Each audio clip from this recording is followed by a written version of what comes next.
I've had a lot of brand new chiropractic patients in the office the last couple of weeks, and like a lot of people who have never had a chiropractic adjustment before, they often are nervous about the neck adjustment. So I always like to make my patients feel comfortable, so I always explain the process. And one thing that gives them relief is knowing that the neck adjustment is in a lot of force. Actually, all chiropractic manipulation is like high velocity, low amplitude adjustment, which means that I don't put a lot of force in, it's just very quickly. So I'm going to demonstrate a chiropractic manipulation of the neck. I'm Nicole, and I want you to pay attention to my arms because you're going to notice that I don't use any movement of my arm. It's really just a flick of the wrist. So what you see, on YouTube or TikTok, sometimes is just for shock value. You're going to see a lot of crazy stuff on there, which is really not necessary. So you're going to, again, notice my arms.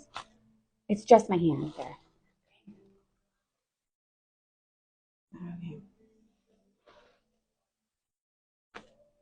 Okay. Yeah.